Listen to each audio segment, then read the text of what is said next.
देखो इससे पहले हमने क्या देखा था कि measurement of power in DC circuit, ठीक है। अब क्या देखेंगे, measurement of power in AC circuit. तो देखो इसमें क्या होता है कि हम एसी सर्किट में अपना क्या होता है, हम क्या प्रोवाइड करते हैं, आपका साइनोसॉइडल करंट होता है और साइनोसॉइडल क्या होता है, वोल्टेज होता है, ठीक है। तो इसमें क्या होता है, करंट आपका क्या होता है, वोल्टेज से लैग करता है, या फिर लीड भी ले सकते हो, ठीक है। तो यहाँ पे हम क्या ले रहे हैं, कंसिडर कर रहे हैं लैग कर रहे हैं, ठीक है। देखो तो इसमें क्या होता है कि एसी सर्किट में आपका पावर क्या होगा, वेरी करेगा, क्योंकि वोल्टेज और करंट क्या होता है, ऑल्टरनेटिंग होता है नेचर में। तो देखो हम जानते हैं कि P अपना क्या होता है, V इंटू आई, ठीक है। तो यहाँ पे जो अपना V है, V क्या हमने लिया, VM साइन ओमेगा टी, ठीक है। एसी है तो क्या हो जाएगा, फ्रिक्वेंसी भी आ जाएगा और टाइम के साथ क्या होगा, ये वेरी करेगा।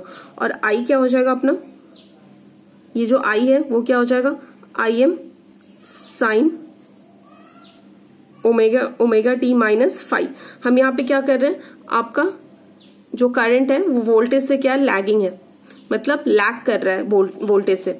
अगर आपका वोल्टेज का वेव फॉर्म ये है तो करंट क्या हो जा रहा है, इससे लैग कर रहा है, ठीक है, ठीक है। यहां से ये आपका करंट हो रहा है, ठीक है।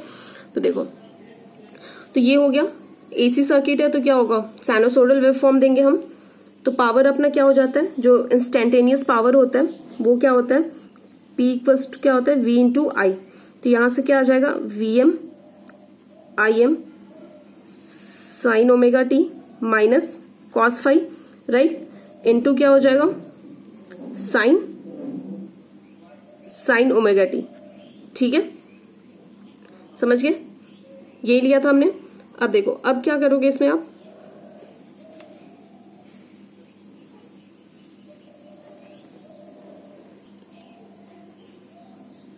तो देखो यहां पे ये जो है, ये आपका क्या है, यहां पे साइन ओमेगा टी और sine omega t minus five, ये क्या हो रहा है, आपको एक ट्रिग्नोमेट्रिक फॉर्मूले पे दिख रहा है, राइट।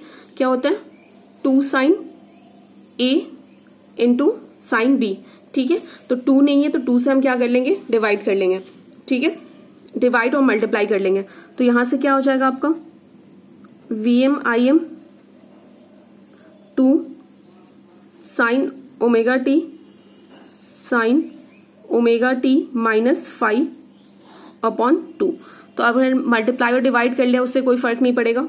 तो यहां देखो इसे क्या करेंगे, इस ट्रिग्नोमेट्रिक फॉर्मूले पे तोड़ देंगे, तो क्या हो जाएगा, VM IM अपॉन 2, ठीक है। ये ट्रिग्नोमेट्रिक फॉर्मूला है 2 साइन A साइन B का, तो क्या हो जाता है, क्या हो जाएगा आपका cos 5 minus sine 2 pi omega, sorry sine 2 omega t minus cos 5, ठीक है।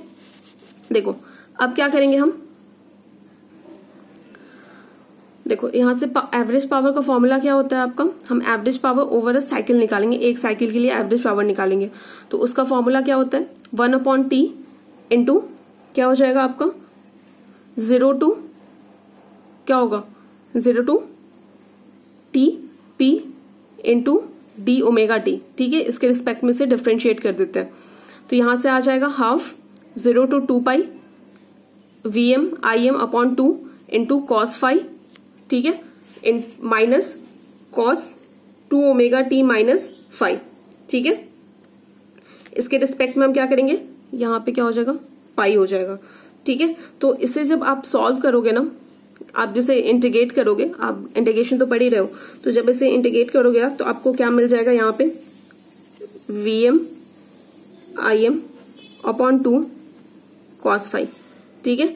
तो देखो यहां से हम क्या लिख सकते हैं, VM upon √2 into IM upon √2 into cos 5, ठीक है। क्यों क्या है आपका VM अपॉन √2 को हम क्या लिख सकते हैं, VM upon √2 into IM upon √2 cos 5, ठीक है। तो देखो यहां से जो अपना ये जो होता है, यहां पे मैं लिख देती हूँ RMS वैल्यू क्या होती है, इसको V मान लिया हमने, तो RMS वैल्यू क्या होती है, ये होती है VM अपॉन √2, जो पीक आपकी वैल्यू होगी वोल्टेज की, वो अपॉन √2 से इसे डिवाइड कर देते हैं। और IRMS से क्या होता है, I से डिनोट कर देते हैं, इससे क्या होता है IM अपॉन √2। ठीक है, तो हम क्या कहते हैं एसी में हमेशा आरएमएस वैल्यू लेके चलते हैं। तो क्या हो जाएगा वीएम को क्या लिख सकते हैं आई, और आई को मतलब आई एम अपॉन √2 को क्या लिख सकते हैं, सॉरी वीएम अपॉन √2 को क्या लिख सकते हैं वी, और आई एम अपॉन √2 को क्या लिख सकते हैं आई। ये क्या हो गया cos फाई। तो ये आपका एवरेज पावर हो गया एसी में। ठीक है, तो देखो यहाँ पे क्या हो रहा है cos फाई का एक फैक्टर आ रहा है आपका, राइट। तो cos फाई ये क्या कहते हैं, इससे पावर फैक्टर हम कहते हैं। ठीक है, तो हमने जब एमीटर और जो वोल्ट मीटर मेथड यूज किया था तो उसमें क्या ऐसा कोई प्रोविजन था कि आप पावर फैक्टर को मेजर कर लो, नहीं था ना। क्योंकि देखो डीसी में क्या होता है कि अपना जो करंट होता है वो क्या होता है स्ट्रेट एक मतलब कांस्टेंट होता है। ठीक है, तो उसमें क्या होता है कि उन दोनों के बीच में कोई फेज एंगल नहीं होता, वो टाइम के साथ चेंज नहीं होता है। इसमें क्या होता है ये आपका क्या होता है साइनोसॉइडल वेव होता है। ठीक है, मान लो ये वोल्टेज क्या है तो करंट का क्या लैग कर रहा है, तो नीचे से हम बना देंगे। ठीक है, तो क्या हो जाता है लैग करने का मतलब क्या है कि मान लो ये 0 से स्टार्ट हो रहा है, तो ये क्या यहाँ से मान लो कि यहाँ पे कुछ होगा माइनस होगा, तो ये माइनस मतलब नीचे से स्टार्ट हो रहा है। ठीक है, लैग कर रहा है, लैग मतलब कि वो मान लो कि यहाँ पे मान लो ये कोई करंट यहाँ वोल्टेज यहाँ से स्टार्ट हो रहा है, तो मैंने यहाँ से बना दिया, इसका मतलब ये इतना लैग कर रहा है इससे। ठीक है, तो हमने क्या बोल दिया कि मतलब करंट लैग कर रहा है इसमें आपके एसी वाले में। लेकिन डीसी में क्या होगा कि आपका कांस्टेंट होता है, वोल्टेज और करंट क्या होता है कांस्टेंट होता है, तो ये एक दूसरे से क्या होंगे ना लैग करेंगे ना लीड करेंगे, दोनों सेम फेज में होंगे। ठीक है, तो इन दोनों के बीच में एंगल क्या होगा, अगर डीसी सर्किट आप यूज कर रहे हो तो इन दोनों के बीच ये फाई क्या होता है angle between voltage and current. ठीक है, तो एसी सर्किट में क्या हो जाएगा इन दोनों के बीच में कुछ ना कुछ एंगल डिफरेंस होगा। लेकिन एसी मतलब इसमें क्या हो जाता है आपका करंट सॉरी डीसी सर्किट में, डीसी में क्या हो जाएगा आपका ये जो होगा जो cos फाई जो होगा वो क्या हो जाएगा 0 हो जाएगा। क्यों 0 होगा, क्योंकि जो वोल्टेज और करंट होता है उन दोनों के बीच में कोई भी फेज डिफरेंस नहीं होता, वो दोनों सेम फेज में रहते हैं। ठीक है, क्योंकि ये क्या साइनोसॉइडल वेव नहीं है, ये क्या कांस्टेंट है, तो सेम फेज में रहेंगे। ठीक है, तो ये हो जाए और तो इसमें क्या 0 हो जाएगा, तो cos फाई 0 आपका क्या होता है 1 होता है। That's why we are taking cos phi as unity in DC circuit. ठीक है, during the measurement of power in DC we are taking cos phi as a unity. ठीक है, इसे हम क्या लेते हैं यूनिटी लेते हैं। तो ये आपका था concept of power in AC circuit और डीसी सर्किट बोथ। ठीक है, इसके बाद हम क्या पढ़ेंगे आपका इसी जो आपके मीटर और एमीटर को ओवरकम करने के लिए क्या हो रहा था कि इसमें आपका एमीटर जो वोल्ट मीटर था वो कैसा था, वो यूज कर रहे थे तो कुछ एरर आ रही थी ना, और उससे हम क्या कर सकते थे एसी पावर को तो मेजर कर ही नहीं सकते। ठीक है, क्योंकि cos फाई वाला एंगल मेजर नहीं हो पा रहा था, तो उसी को ओवरकम करने के लिए हम क्या पढ़ेंगे